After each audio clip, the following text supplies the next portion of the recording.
Praise the lord. ఈ రోజు కొరకు ఏర్పాటు చేయబడిన వాక్య ధ్యానము మత్తయి సువార్త 16వ అధ్యాయము 1 నుండి 28 వచనాలను చదువుకుందాం. 1వ వచనం ప్రారంభం.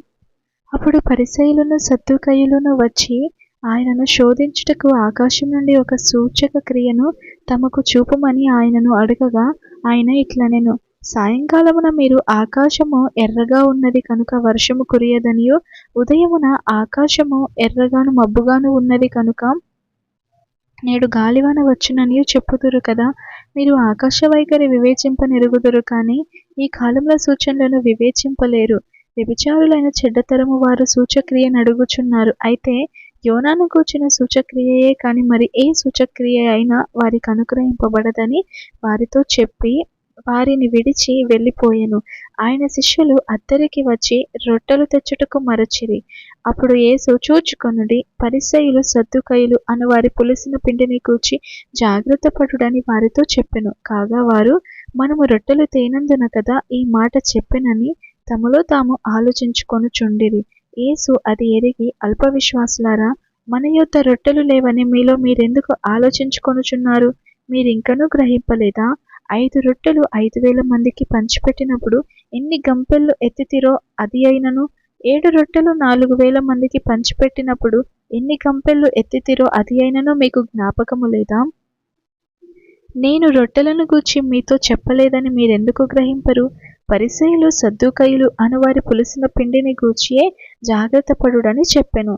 అప్పుడు రొట్టెల పులిసిన పిండిని గూర్చి కాదు కానీ పరిసయ్యులు సద్దూకయ్యులు అనువారి బోధను గూర్చియే జాగ్రత్త పడవలెనని ఆయన తమతో చెప్పెనని వారు గ్రహించిరి. యేసు ఫిలిప్పుదైన కైసరియా ప్రాంతములకు వచ్చి మనుష్య కుమారుడెవడని జనులు చెప్పుకొనుచున్నారని తన శిష్యులను అడగగా వారు, కొందరు బాప్తిస్మమిచ్చు యోహాననియు, కొందరు ఏలియా అనియు, కొందరు ఇర్మియా అనియు, లేక ప్రవక్తలలో ఒకడనియు చెప్పుకొనుచున్నారనిది. అందుకైనా మీరైతే నేను ఎవడనని చెప్పుకొనుచున్నారని వారిని అడిగాను. అందుకు సీమోను పేతురు, నీవు సజీవుడవగు దేవుని కుమారుడవైన క్రీస్తువని చెప్పెను. అందుకు యేసు, సీమోను బర్ యోనా, నీవు ధన్యుడవు.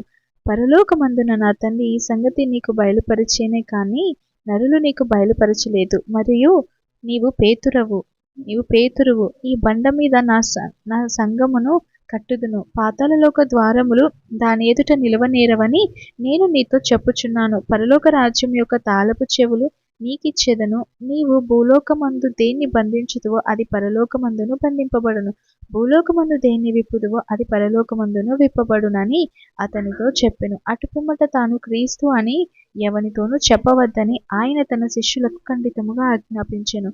అప్పటి నుండి తాను యెరూషలేమునకు వెళ్ళి పెద్దల చేతను, ప్రధాన యాజకుల చేతను, శాస్త్రుల చేతను అనేక హింసలు పొంది చంపబడి 3వ దినమున లేచుట అగత్యమని యేసు తన శిష్యులకు తెలియచేయ మొదలుపెట్టగా పేతురు ఆయన చేయి పట్టుకొని, ప్రభువా, అది నీకు దూరమగునుగాక, అది నీకెన్నడూనూ కలగదని ఆయనను గద్దింపసాగెను. అయితే ఆయన పేతురు వైపు తిరిగి, సాతానా, నా వెనుకకు పొమ్ము, నీవు నాకు అభ్యంతర కారణమై ఉన్నావు.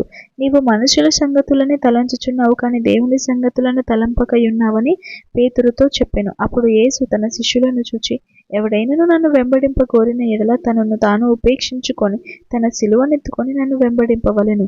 తన ప్రాణమును రక్షించుకొనగోరువాడు దాన్ని పోగొట్టుకొనును. నా నిమిత్తము తన ప్రాణమును పోగొట్టుకొనువాడు దాన్ని దక్కించుకొనును. ఒక మనుష్యుడు లోకమంతయు సంపాదించుకొని తన ప్రాణమును పోగొట్టుకుంటే అతనికేమి ప్రయోజనము?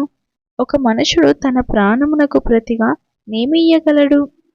మనుష్య కుమారుడు తన తండ్రి మహిమగలవాడై తన దూతలతో కూడా రాబోవుచున్నాడు. అప్పుడాయన ఎవని క్రియల చొప్పున వానికి ఫలమిచ్చును. ఇక్కడ నిలిచియున్న వారిలో కొందరు మనుష్య కుమారుడు తన రాజ్యంలో వచ్చుట చూచు వరకు మరణం రుచి చూడరని నిశ్చయముగా మీతో చెప్పుచున్నాను నేను. ఇంతటితో పాఠ్యభాగం ముగిసినది. ఆమేన్. Praise the lord.